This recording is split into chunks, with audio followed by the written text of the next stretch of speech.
And we should obviously start first with the tragic killings of 20 people by these radical jihadis in Paris, and then the calls for defending free speech by culprits of attacking free speech. Well, this is the extraordinary thing. The jihadists did what they did because they didn't like some cartoons about Islam that had appeared in Charlie Hebdo. And so free speech is all very well if you happen to be pro-Islamic, but if you want to say anything that questions Islam, you have to be very careful indeed, or the terrorists will come after you. And of course, the EU has been trying to shut down free speech for some time. If you are an EU functionary, even if you're just a cleaner, it says in your contract that you may not say anything that in any way questions the political desirability or efficiency of the EU, because if you do, they can sack you and penalize you and cost you your pension. They buy the silence of those who work for them. And this includes, of course, the members of the European Parliament itself. They too are beginning to be limited in what they can say about the EU, which makes it rather difficult for my party, UKIP, which now has 24 members of the European Parliament. We are the largest party from Britain in the European Parliament as of last year's elections. And we, as you can imagine, are doing our best, first of all, to defend free speech, then to make sure that in Britain we are free not to let so many Muslim immigrants in if we choose not to. Because at the moment, the EU is adopting what is more or less an open borders policy. People can come in from all over the place. There are virtually no controls unless you try to get into the UK. We still maintain some control. Well, that's the socialist game plan with Obama opening the borders to bring in groups that will vote socialist. Here's the thing. In France, 93% of the 8 or 9 million Muslims who are now in France, how they got there, goodness knows, but there are 8 or 9 million of them. 93% of those voted socialist. And of course, Monsieur Hollande, who's the president of France, came out and said, of course, these terrorist acts have got nothing at all to do with Islam. Well, it's time he came off the Kool-Aid. Of course they are to do with Islam. 95% of all terrorist acts around the world over the last 20 years, including specifically the ones in Paris, were committed in the name of Allah by people shrieking Allahu Akbar. And what is happening? Are the moderate Muslim clerics speaking out and condemning the extremists? This is what worries me. There is a frightening silence from what is supposed to be moderate Islam in the face of these terrorist attacks. And what you get from Hollande, you get a craven statement that this has nothing to do with Islam when it blindingly obviously has. But of course, he doesn't want to offend those 93% of the 8 or 9 million Muslims in France who voted for him last time. Why does Islam always vote left in those countries where it gets in? The answer, of course, is that Islam is a totalitarian religion, and the left, because Islam votes left, will always open its borders to let more Muslims in. Tony Blair did it. Cameron in Britain, who is indistinguishable from a socialist, he's doing it. They're pouring in on every plane and every boat. Very little steps are being taken to stop it. We do still retain the freedom to stop it, provided they come from anywhere other than Europe. But our trouble is that if they come in from the European Union, then our right to stop them and turn them away is very severely restricted. And then people like Michael Savage, we are no longer masters of our own country. Exactly. And then people like Michael Savage, we're going to skip this network break, who was going to go speak about the threat of radical Islam in England, is banned from entering the UK, and they're adding hundreds of people to it. And I was warned when I came in, they had different groups of police meet me and just show up at the hotel that, hey, you better not criticize Islam while you're here. I'm not somebody that's ever even been attacking, because there are a lot of Muslims that I think are nice people and aren't radical, but you're right. What dominates it is the totalitarian angle, and they've intimidated the non-radical Muslims, and the West seems to be backing radical Muslims through Saudi Arabia, taking over the Middle East and Africa. And so it looks like they are really a protected group. Well, even if I agreed with Islam, I would be mad as a libertarian with the fact that they get special treatment. You're not allowed to criticize them. That's frightening that they let jihadi preachers get up and preach for terror attacks on UK television, but that Michael Savage can't come into the country. That's chilling. Well, this is something which I think is very dangerous indeed. I'm very sorry that Michael Savage has been banned. Yes, he speaks strongly, as do you, as sometimes do I. But does this mean we ought to be silenced? No. What is happening is that free speech is rapidly vanishing in favor of what is politically correct. And of course, what is politically correct means what is politically left-wing. If it's left-wing, it's correct under this new disposition. And if you're not left-wing, then you are going to be silenced. And they've tried this on the climate, they've tried this on Islam, they're doing it on various subjects. And the danger that I see is that the media, most of which are also now left-wing anyway, are willing to go along with this gradual circumscription of free speech. And of course, you also see it very dangerously indeed in the universities, the places that used to be places of light, of liberty and of learning, in Disraeli's great phrase. Now you can scrub liberty and light and learning. Now it's doctrine, doctrine, and doctrine. Left-wing doctrine, Islamist doctrine, anti-Christian doctrine, anti-Western doctrine throughout the universities. This is a very extraordinary moment for the West, because the West is busy abdicating all the reasons for its greatness: our freedom of speech, our liberty of expression, our freedom of movement, our freedom of action, our freedom to form and unmake companies, our freedom to keep most of our own earnings, our freedom to say what we want to say, albeit to be polite and not to be libelous, but at least to speak freely. All these freedoms are now almost extinct. That's right. And the West is committing suicide on the altar of socialist, communist, collectivist failure. This is the tragedy, because socialism has failed. The welfare state has gone bankrupt everywhere. In the United States, the national debt has doubled in the lifetime of this president in office. We'll call him a president, though he isn't really.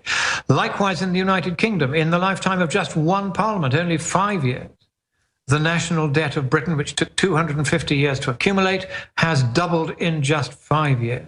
Why? Because the welfare state is out of control, and part of that, of course, is uncontrolled immigration, and people arriving at the airport going straight to their compatriots who work in the benefit offices, claiming large benefits and free operations on the National Health Service from the British taxpayer, though they have no right to them. The British taxpayer, therefore, has to queue and wait and starve. Isn't Cloward and Piven the end game? Bankrupt the West and then bring in total collectivism? I mean, this is a nightmare scenario, and as you said, we've had a doubling or an exponential growth in just the last 5 years in the West of debt.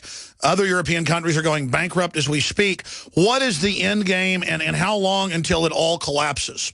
Well, this is a very good question. I have a cousin who is very high up in the financial world, and he reckons about 6 months and it's going to fall apart. He said the debt has gone way beyond what is sustainable. And in Britain, it could even happen sooner, because if, as I suspect we will, we end up with a socialist government after our general elections in May this year, just a few months away now, then the stock market here and then worldwide will collapse more or less immediately.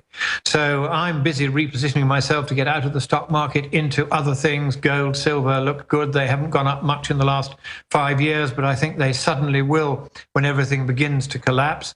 It's very good news, of course, that the oil price has fallen. That's actually been a benefit to the Western economies, though paradoxically, the stock markets have gone down in response to that, because they sense, and I think rightly, that there is an instability because the one cartel which is permitted in international law when all others are banned by the World Trade Organization is, of course, the oil cartel. And people are beginning to be reminded that Saudi Arabia still controls that cartel, and it is trying at the moment to shut down all the shale gas and shale oil operations in Canada, in the United States, in Britain, in Poland. Why? Because they don't want to find that we can start drilling for our own oil rather than them selling it to us. So they're trying to knock us out of the market by using their cartel power. And I think it's time that the West stood up to Saudi Arabia, not only, of course, on the oil cartel, but also on the matter of its funding of a particularly extreme version of Islam, the Wahhabist version of Islam, which they're spreading right across the Muslim crescent to the south of Russia, right into Pakistan, and as you said earlier, right down into Africa. Now, I think we have to be careful with our language when we talk about Islam. I don't think we should simply quote the admittedly very extreme passages in the Quran which abrogate the more gentle passages, the passages that say, you should kill non-Muslims wherever you find them and wherever you can. These passages are there. They do take precedence over the moderate passages, but most Muslims, and we must give them credit for this, realize that their holy book in that respect is nonsense, and they do not behave in that way, and they do not support those who do. So I think that, like you, I am a friend of moderate Islam, because in many respects it shares our values. For instance, you and I don't like baby butchering, and nor does official Islam like baby butchering. So we do have some moral standards in common on which I think we should build.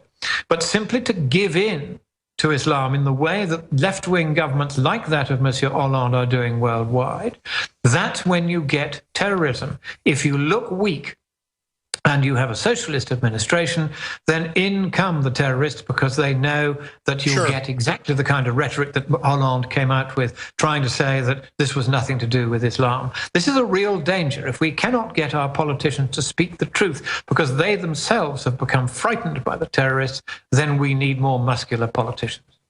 Well, it shows the complete surrender of the socialists, who have 100+% tax rate on the middle class in France. I'm not joking, folks. That's Associated Press. 101% tax rate to fully bankrupt their enemies. And the socialists have been found with Swiss bank accounts, so they're exempt from it, as they always operate as EU dictators. And we use that term. Lord Monckton can back up the statistics. They are dictatorial. Benjamin Netanyahu, it's now being reported, regardless of what you think of him, was told by the French president, don't march with us, but Netanyahu still did it. Regardless, I mean, that shows how much the radical Islamic system has happened, that they're going to tell a foreign president, you can't march with us. I mean, this is really getting bizarre. Well, it is. And I think it shows the weakness and intellectual bankruptcy of the left worldwide. This is an extraordinary feature of what's going on in the world now. The left are wrong, objectively speaking, about everything. They're wrong to pander to extremist Islam. They're wrong about the climate. They're wrong about the environment. They're wrong about the economy. They're wrong about the welfare state. Wrong on any rational measure. And yet they prevail in all the bureaucratic institutions, most bureaucracies in government, most bureaucracies like the UN, the supranational bureaucracies. These left-wing bureaucracies are under the thumb of the extreme left. And they're wrong about everything, relentlessly, determinedly wrong. And the wronger they are, the shriller they get in trying to insist that they're right. And I think it's only a matter of time before the world begins to wake up and come off the Kool-Aid and realize that we can't any longer indulge the fantasies of the left. They are bidding fair, and some of them deliberately bidding fair, to destroy the West in various ways. Sure. The climate is part of that, the undermining of the economy. They can't compete with free market prosperity. Lord Monckton, Lord Christopher Monckton is our guest. Amazing. His website is amazing as well. We're going to come to the floor now to go over this. We'll be showing some of the headlines while you speak. But penguins for the first time taking cover in Antarctica. Ice sheets growing at record levels. Sea levels in many areas dropping. Some areas rising slightly. We know they go up and down. Just absolute evidence that the Earth has been slowing its heating and now is cooling due to the sun, as you and other scientists together laid it out. Doesn't matter. Multiple states are implementing carbon taxes by fiat. Obama's going forward with executive action to shut down more power plants. I mean, this is a plan to bankrupt us. England is a test example. What is happening in the fight right now on that front that you've been leading? The first thing is that I've now had a paper published today in the Chinese Science Bulletin. Now, this is a big deal. It's one of the top 6 science journals in the world. It is the bulletin of the Chinese Academy of Sciences, which is the largest academy of sciences in the world. And this paper explains what went wrong in the climate models to make everybody think that there might be a lot rather than virtually no global warming as a result of our adding carbon dioxide to the atmosphere. You see, here's a fact which bears repetition. And you did this with a bunch of top scientists. I mean, how much? Yeah. Sorry? Also add who you co-authored it with. That's right, yes. It's with Dr. Willie Soon of the Harvard-Smithsonian Center for Astrophysics, a solar physicist, with Professor David Leagate, he's a professor of geography at the University of Delaware, and also with Matt Briggs, who's known as the statistician to the stars in New York. So 3 very distinguished co-authors. I was the lead author. And what we did was to present a new, irreducibly simple climate model which any student of physics can work on his pocket calculator if he wants. And it allows you to get more accurate forecasts of what's going to happen to global temperature as a result of our adding greenhouse gases to the atmosphere than the big climate models that have got it wrong time and time and time again. And we've been able to go into the big models. We've found the mistakes they've made. We've exposed in this leading paper in the first issue of this newly relaunched journal. It's now being launched onto the world stage. It's no longer just a Chinese journal. And this paper explains where they got it wrong, how they got it wrong, why they got it wrong, and what it means that they got it wrong. What it means is we're going to see not more than 1 Celsius degree of global warming this century, and it might be a lot less than that. And even if we were to burn off all the affordably recoverable fossil fuels in the world, global temperatures compared with now would rise by about 2.2 Celsius degrees, and that's about it. So there is no climate problem. There never was, and we have now proved it. And this paper is already spreading like wildfire among the institutions. We're now making arrangements, thanks to the Heartland Institute, for it to go open access, which is quite an expensive option. But that means that within the week, everyone, even if they don't subscribe to the Chinese Science Bulletin, will be able to get a copy of this paper from Springer.com, the publishers. And this paper is going to turn climate science on its head, because it shows that they've made some really elementary, really stupid errors, which led to the mistaken belief that adding a little CO2 to the atmosphere would make a huge difference. The fact is that to the nearest 1/10 of 1%, there isn't any CO2 in the atmosphere. That's how little of it there is. And yes, even that small amount can make some difference. But is it going to make enough of a difference to melt the ice sheets? No, as you've just mentioned, the ice sheets have in fact grown to record extents. Just 3 months ago, the ice sheets of the North and South poles added together were a greater extent than ever measured before in the satellite era. The only place you'll hear that information is on Infowars.com. You won't hear that in any mainstream news medium. They will not tell you this fact. They will not tell you that sea level basically isn't rising at all. It might rise, according to the world's greatest expert on the subject, by a matter of perhaps inches, maybe 2, maybe 4, maybe 6 inches over the whole of the 21st century. Is this a problem? No, it's not enough even to cover the spats on my highly polished shoes. The whole thing is nonsense. The deserts are shrinking as rainfall is greening areas that the nomads haven't been able to live in since living memory. Now they're moving back. 30,000 square kilometers of the Sahara has disappeared under vegetation. It's good news right across the globe. Hurricanes are down, floods, virtually no change. The area of the world under drought has declined over the last 30 years. None of these things is being mentioned in any mainstream news media. Lord Monckton, what we've done is to go right into the models, expose where they got it wrong, and now it's going to be very much harder for them from now on to pretend that they have to do anything at all about introducing world government in Paris in December this year, which is what they are still, unfortunately, planning to do. And that was my next question. You read my mind. I wanted to get into what the Pope said and the rest of it, but just going back, you're being very gentlemanly and very kind. We have the emails. We have ClimateGate that you helped expose.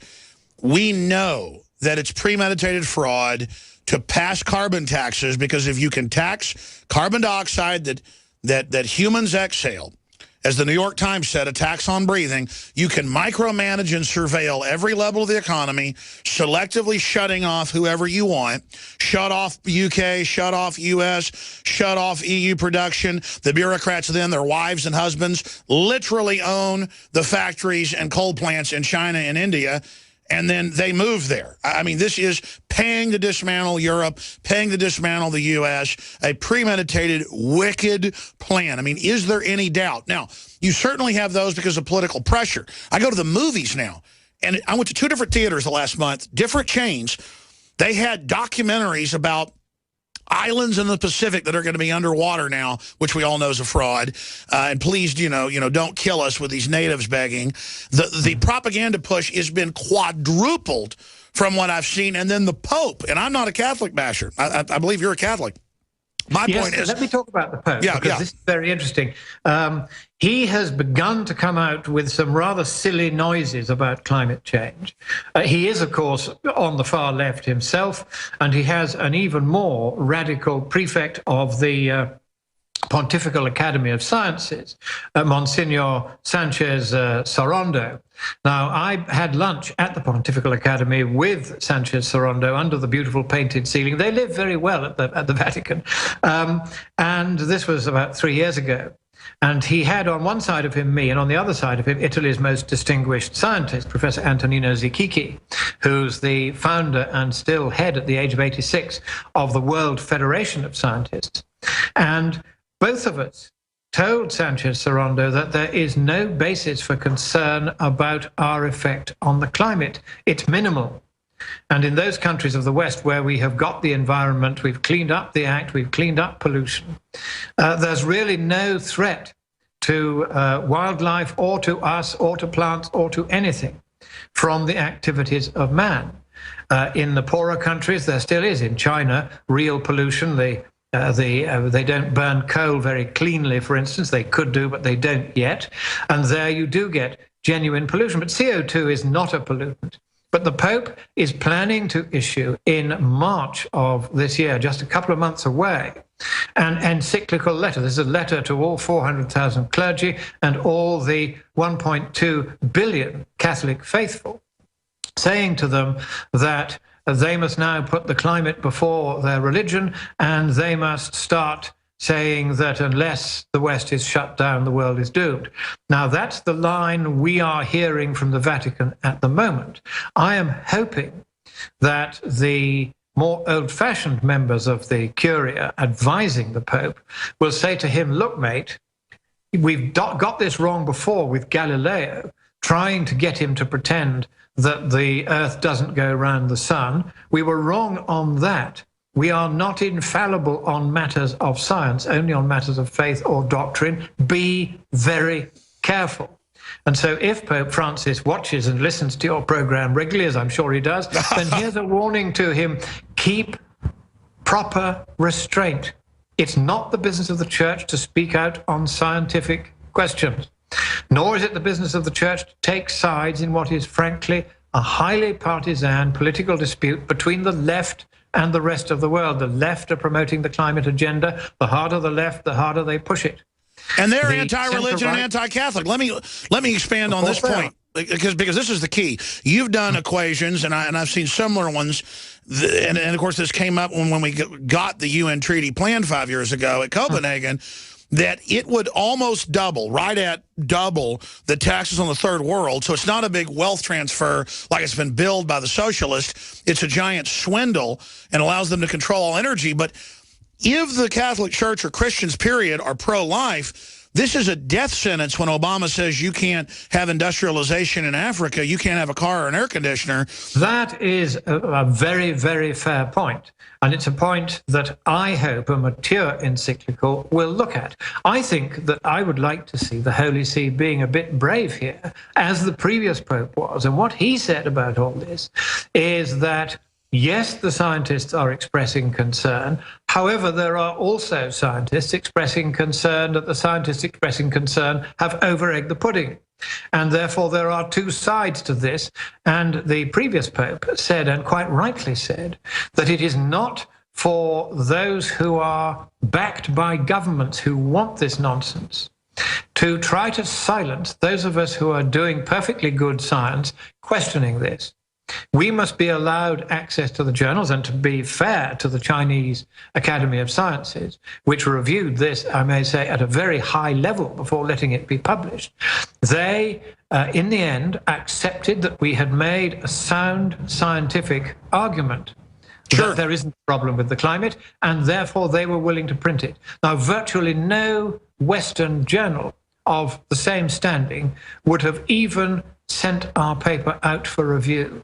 That's how far Western science... That's out of control. But shifting gear back to the Catholic issue, yeah. you said it, what, in the first 10 years of the carbon taxes, as it was in the treaty, 1 billion dead, correct? So isn't this a pro-life issue that morally... I can't put that kind of figure on it. What I can say is that the number of people killed will be very large.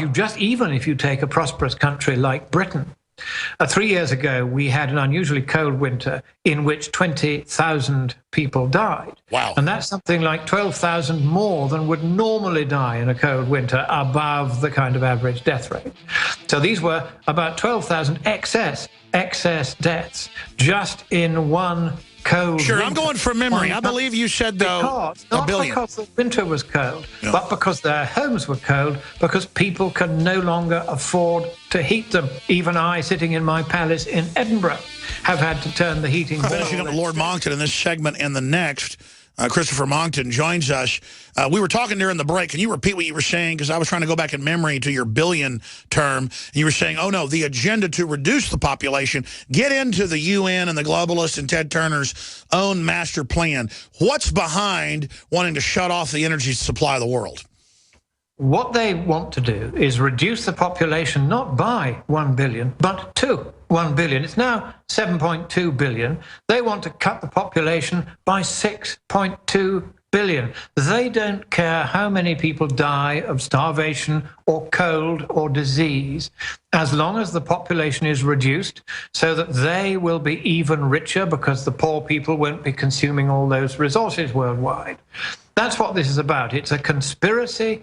It's what the French would call a trahison d'éclair, but this time on a global scale, a betrayal by the bureaucratic class of the rest of us. On a global scale, they're ganging up together, the totalitarians, Islam and socialism and environmentalism worldwide, getting into bed together to destroy as many of the world's population as they can.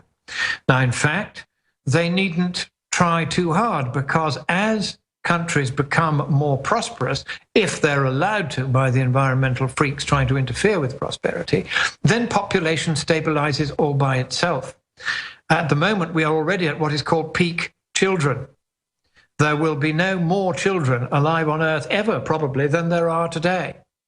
And the only reason why the world's population will continue to increase over the next 35 years to about 2050 is that people are going to be living longer.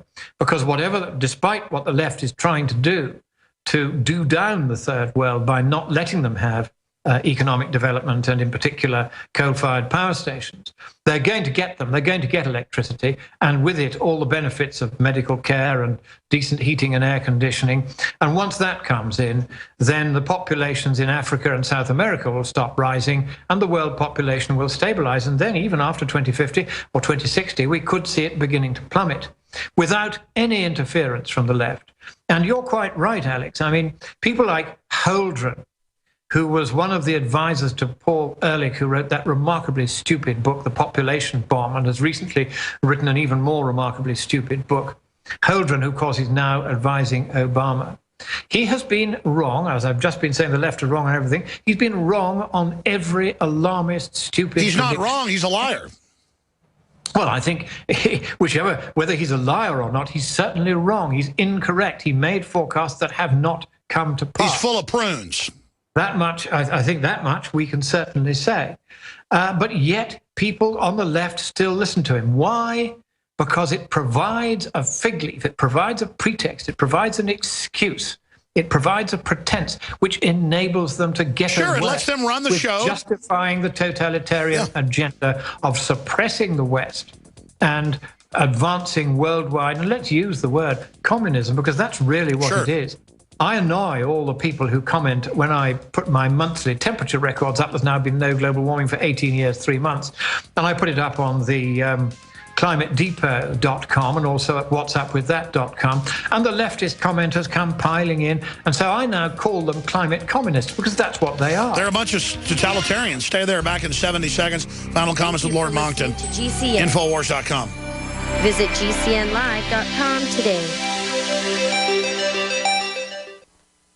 For all of recorded history, civilizations around the world praised the health benefits of silver. At InfoWars Life, our mission is to bring you the highest quality, purest, cleanest, effective colloidal silver on the market today for the lowest price available. You don't have to be a doctor to know. The fall and winter months are the most dangerous time of year in North America when it comes to you and your family's health. InfoWarsLife.com is very excited to announce our biggest run yet of Silver Bullet colloidal silver, exclusively available at InfoWarsLife.com. Now, InfoWarsLife.com has taken colloidal silver to the next level using a cutting-edge technique that is free of toxic artificial additives. Now more than ever, it's important to stock up on high-quality silver bullet from InfoWarsLife.com and to help others during Christmas by teaching them about the powerful benefits of silver. Secure your silver bullet today at InfoWarsLife.com or by calling toll-free 888-253-3139. You're listening to The Alex Jones Show.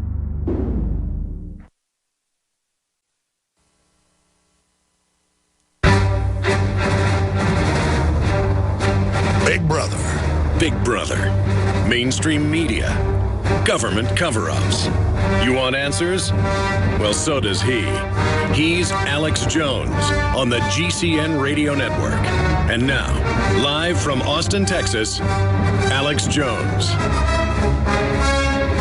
Final segment with Lord Christopher Monkton, the tip of the spear exposing the climate takeover.